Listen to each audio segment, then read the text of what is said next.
John. What's a John? It was like 2 a.m. and he was tired. John's like John's. He'll get me on the days where I'm just not playing too well. John's, just John's. A lot of people don't know where the term came from, it just started, but I believe it was a guy in Texas, his name was John, and no matter what, every time he'd lose, he'd have an excuse, he'd have a reason for losing. My controller wasn't working, the stage, there's a little bit of lag on the TV. I didn't sleep last night, or I don't know why I'm not commentating. I need a warm up. We have a Swedish term, Inga Jonas, it's pretty much no Johns. He used to like using much Johns back in the time. My favorite one, I think, was I was playing somebody and they were like, someone's touching my shoulder. And I was like, no Johns.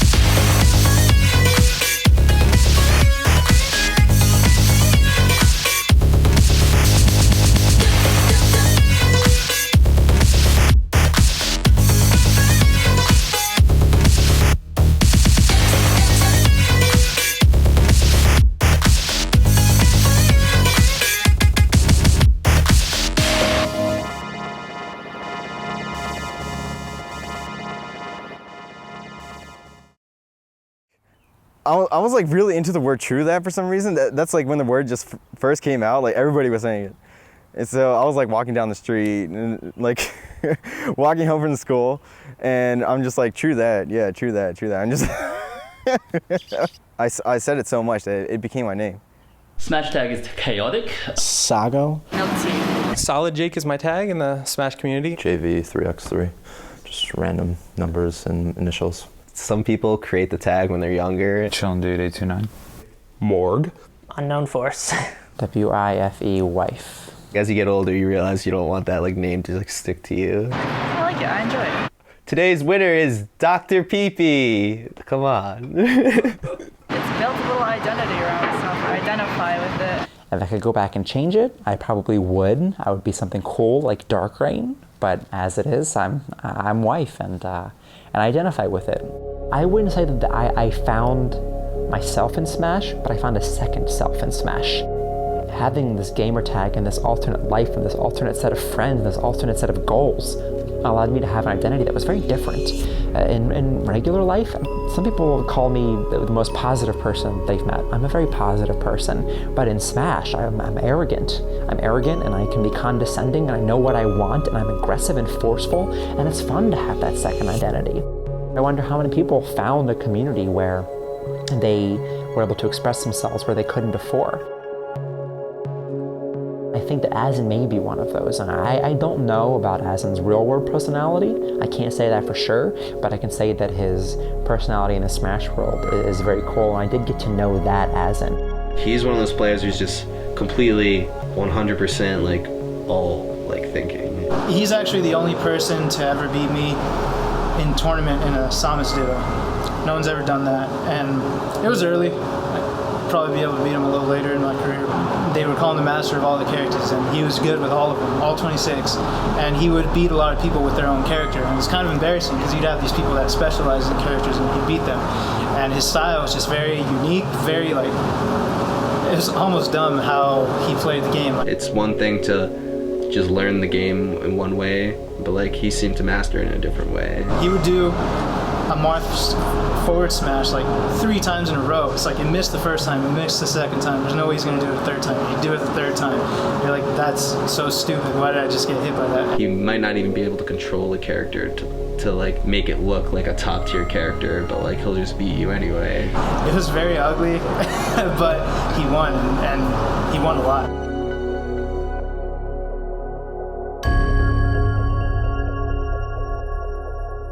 Asin and H2YL won most of their contests with the other East Coast elites, Deadly Alliance and Team Ben. Meanwhile, the newly minted champion of the West Coast had just met a player who would forever change the face of Smash, and he didn't even play the game. I actually met Isaiah at TG4. He was a Smash 64 player at the time. He didn't even play Melee at all. He actually money matched me at Smash 64. And I thought I was really good at there. I was like, you know what? I don't know. I should money match you. You're probably gonna lose. And Isaiah was like, no, let's just money match. I saw Isaiah how he's playing 64, and he was amazing. I was like, oh shit. So I was like, you know what, Isaiah? Let's just cancel the money match. He's like, what? How come? I was like, I'm not feeling it. So I told him like, no money match. I was talking to Isaiah about Melee and stuff online that I think he has potential to be good because he's really good at 64. I was good at 64 and it carried over. You should come down 2 weeks before TG5 and I'll house you, we can practice, become partners, and I think we could be really good. Eventually we became really good training partners, kind of like sparring. We would grow off each other. Asen and Andon were visiting a friend in California, so they're like, okay, as long as we're over here, let's go to a tournament over here. This was 03, summer of 03. TG5, when it first happened, everyone was pretty hyped since the best East Coast players at the time, best Midwest players at the time, all going to one place and Matt Easy was hosting it. Who's better, Ken or Asen? And this tournament was gonna resolve that all. Asen advanced through the bracket and seemed to be doing well until he faced Vociferous and lost a Sheik Ditto. Knocked into loser's bracket, Asen again fought a Sheik Ditto, this time against Isaiah. With a 1-2 punch, Asen was knocked out of the top 3 and out of the money. It seemed, even without their top player, the West Coast was indeed the best coast. But something about the tournament didn't sit well with the boys from the East, and they made it known that in their eyes, the victory was a complete and utter farce. The funny thing about this tournament was items were on, which we were not fans of. You know, there was a constant debate about the West Coast versus East Coast about items and no items and stuff. I love items. I think they're fun as hell. But it's no place in a tournament. And they used them like regularly, and they had like a pretty crazy items list too. Ridiculous things would constantly happen. You know, you grab a Pokeball, like, you don't know what's in there. Hearing the stories about the tournament, items definitely had an effect on the outcome. So we wanted a tournament like on our turf with our rules where we still had Ken and Isaiah represented and prove to them that basically on our home turf with our rules, you can't beat us. They wanted, you know, West Coast players to come over there. Obviously, like, the only 2 West Coast players they wanted to come over there was me and Isaiah. We wanted revenge.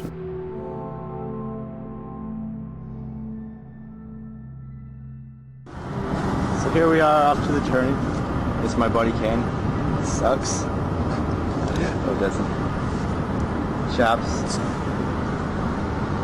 I don't know who this is. It's a Mexican guy. Yeah. American Legion. Nobody here. It was just like the place. There's nothing around. There was just like no food places around. It's just where the tournament was.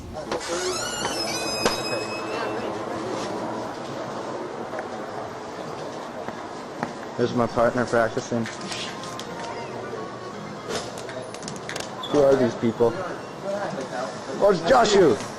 How was the drive? Good stuff. I was just so excited. Like, look at all these people from all over the country come to play Melee. DA showed up in full force. We even had a couple Canada people. I think that's the first time I actually met husband and wife too. Right here. The newlyweds. I saw your picture. This is my. That's wicked. That's awesome. There's a counterpart to my wife, yeah, a husband, of course, which has been very difficult over the years. I can't tell you how many times I've had to explain to someone that I'm not gay. I'm not in a gay relationship, it's just a thing. The Newlyweds was a TV show with Nick and Jessica, and that was part of it, but also Peach wears a white wedding dress, and she looks like a bride, and so it was silly. Is this chilling? Or no? Yeah. Is it chilling? Awesome. He's running this whole deal. He's got the money in his hand. When Game Over happened, I was 14, so I mean, I was still very young during this entire thing. Where did you guys come from? New York City. New York City? Good to meet you. Just trying to meet everyone here. Sorry to shove the camera in your face. I'm gonna own everyone here today. You're gonna kick some fucking ass. Who's this? Samantha. Samantha? Yeah. Are you playing? Yeah. Who are you using? Oh my god, it's Mike. I'm Mike from Canada. How you doing? Good. In the days before YouTube, Mike and the Punch Crew were one of the only video options in town, and they shared a sophisticated commentary on the game itself. Mostly sophisticated. Give him the stick! Don't give him the stick! They haven't heard of you guys. What? Punch Crew? What happened? Ouch! the internet, as well as the community, was still very young. All around the room quiet. They talk all this shit on the internet, and in person, it's just like. Anyone in the community, you have like two personalities. You have like their online personality, and then when you meet them in person. There's a lot of talk online, you know that? And when I play them in person, they're not like. That's how it is. They want to draw you here, that's all. The first teams tournament came on. The East Coast at the time weren't too big on teams. They didn't really care. It's all about singles. So Isaiah and I just like stomped through that whole entire bracket.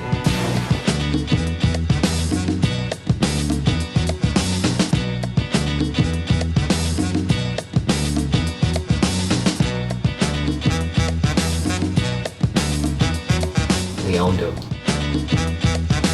I'm pretty sure no one took a game off them.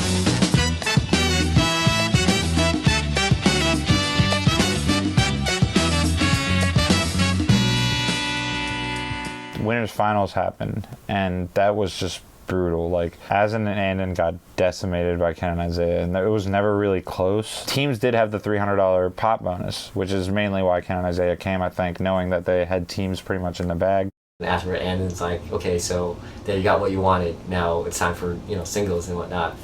It took the longest time to actually get singles started because I had to write the whole bracket out by hand. H2L was all doing well. That encouraged me, just knowing that, you know, my crew is legit. I was just focused on running the tournament for a while until I saw that I had to fight Ken. The match was crazy because I can remember, like, at first we were playing on a little screen. Take one life off. Kimber's chilling. I remember playing Asin's Marth in friendlies a lot that week in preparation, and I would get up throw uppers a lot, but I never got them as much as during that first match against Ken.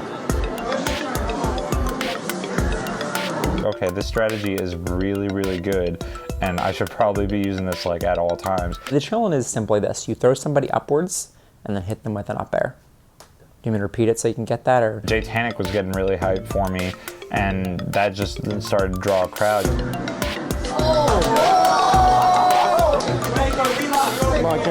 I can think of very few times in my Melee career where I've been like, oh yeah, I really like the fact that the crowd was in my ear, you know?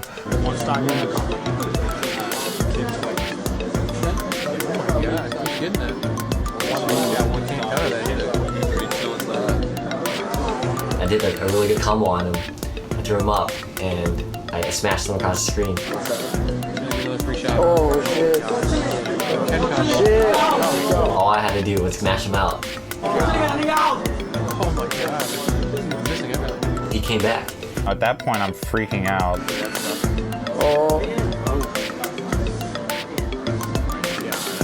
I hit him with neutral air, setting him off. I see him coming back, and this is a situation I'd seen so many times with Asin, so I knew what was going to happen, and I just wave dash back, let him put out a forward air, and up smashed him. Up smash.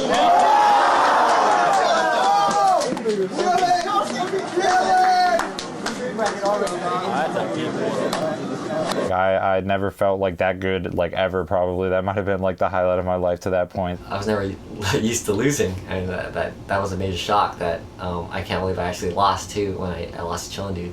When someone told me like not too long after that, like, yo, that was Ken's first loss in the bracket, I'm like, oh my god. It was so close, like I could have done so many things differently, got a little bit more sleep or something the night before, a little bit of food or something, I could have definitely beaten him. But it was, I lost, and the worst part was that I lost to Chillin' Dude. It turned me from like just this guy that plays Melee for fun to like an actual pro player, in my opinion. After I beat Ken at that point in winners, pretty much all of us in H2IL thought Isaiah was the beast. We all thought Ken was just, you know, the overhyped, not very good, like decent, but, you know, overhyped. And Isaiah was like really, really good, just based on watching his matches and playing him and stuff. The San Jose native couldn't help but attract attention. He used the wildest, most unwieldy character in the game, but unlike everyone else who tried, Isaiah made him look good.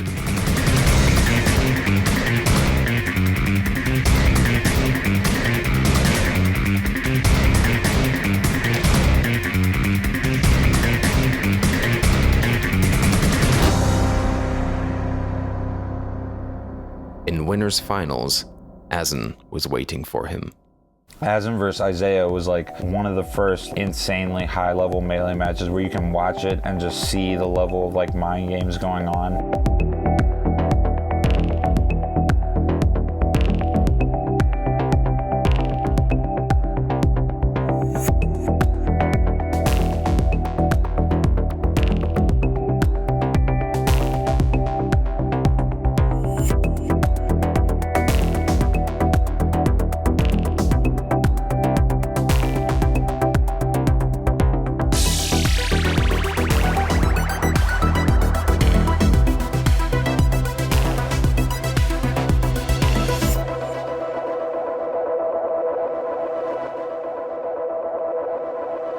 At that point, Asin had beat Isaiah, I'd beat Ken. You know, we thought, you know, we had pretty much taken it. But the thing that really killed us was that we were focused on Isaiah. Like, Isaiah's a problem here. Let's talk about how to beat Isaiah. But Ken ended up coming back through losers and, you know, just going on a rampage. I was determined. I had the eye of the tiger. You know, he beat Dave. He beats Isaiah. And now at the time we're thinking, okay, Isaiah just let Ken win for some reason because Isaiah's a lot better. I felt more comfortable, and then I fought Chilling Dude again. I wasn't nearly as focused, which had slightly to do with the time and how late it was, and I'd been running the tournament all day. I beat the shit out of him, but I took him out. Even at that point, I still didn't think, you know, Ken was, you know, anything crazy. We'll see what happens, but Asin should, you know, wrap this up pretty quick. It's 2 sets, you know.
Ken just never let up. And I mean, Asin's not the type to do that either, but Asin didn't have as much of a game plan going in. Like if he had played Ken in more friendlies or had just expected Ken to come out, he might have had a better game plan ready and things might have gone different, but Ken did end up coming all the way back and taking it.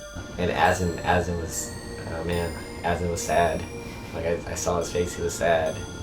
Like I would be sad too, but I mean, he was representing the East Coast at the time. I mean, I pulled the impossible again and I managed to come up on top. You could tell at times like he was upset about his play or something like that, but he did a very good job of hiding it.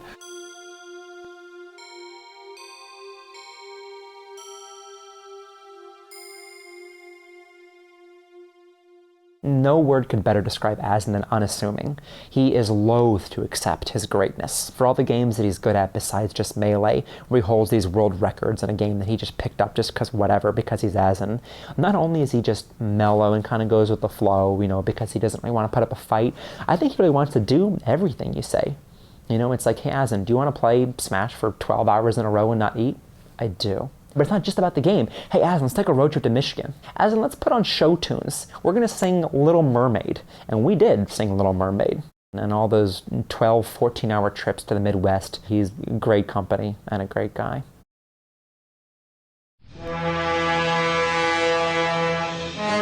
Dag, man, we gonna lose the Japs. Man, we scared of the Japs.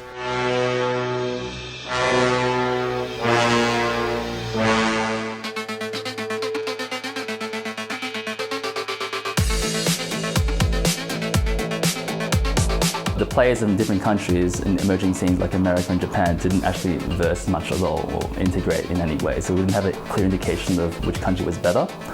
But From watching the videos, the Japanese are far more impressive in their technical aspects and their creativity.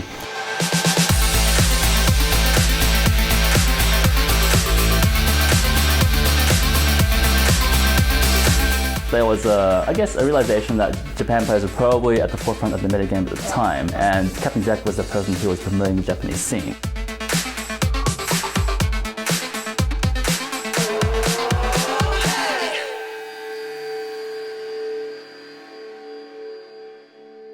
The question remained, Japan or America?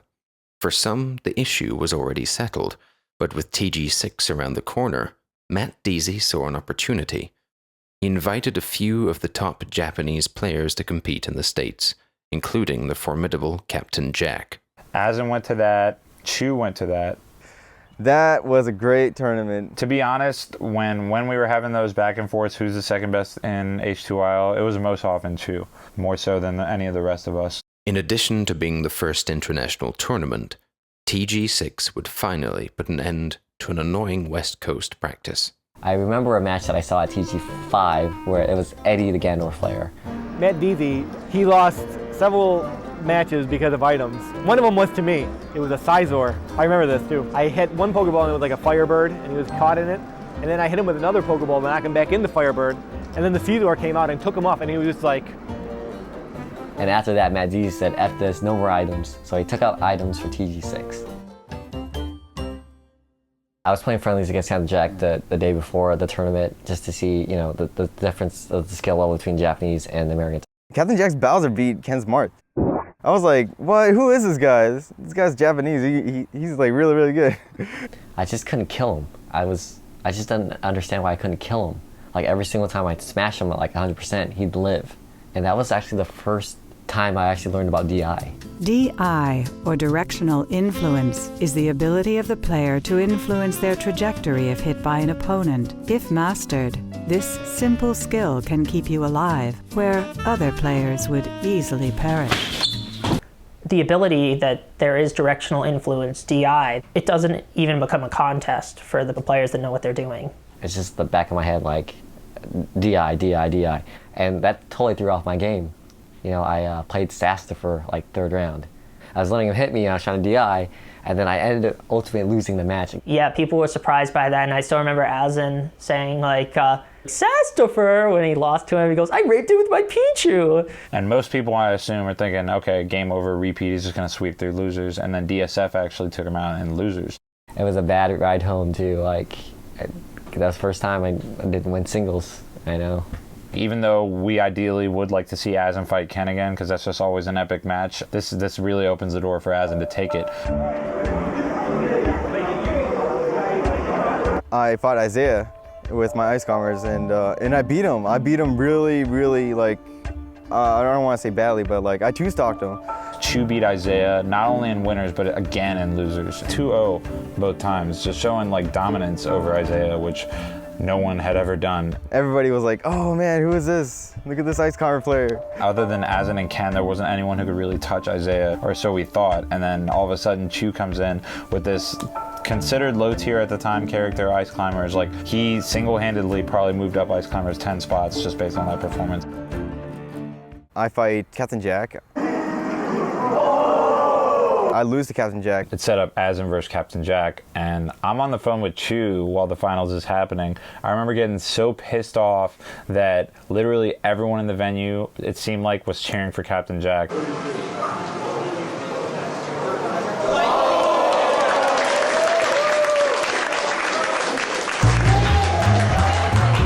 I'm like, come on guys, I know Asin's East Coast, but can you support your country?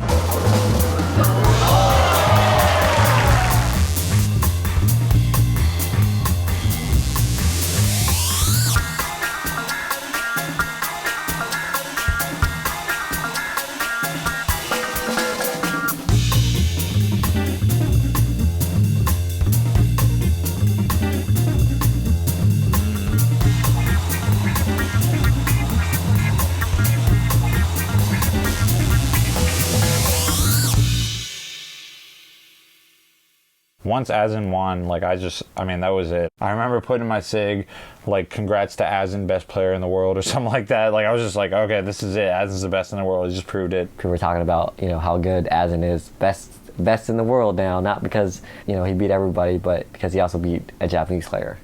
But, I mean, he still won. You know, he still won, so congrats to Asin for that tournament.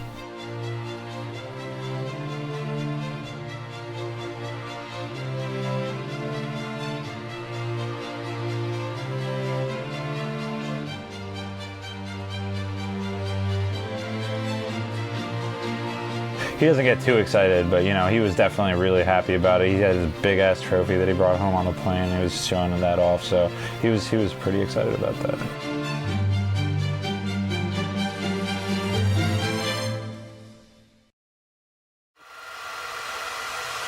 The aggressiveness and the speed and the combos and everything that goes with that character, it's scary. That was as Isaiah as anything Isaiah's ever done. He's a weird guy. People loved him for that because, you know, it was different, it was unique. Well, there was emoji girls going around, you know, giving hugs and whatnot. He had this kind of aura about him that just seemed unbeatable if he felt like it.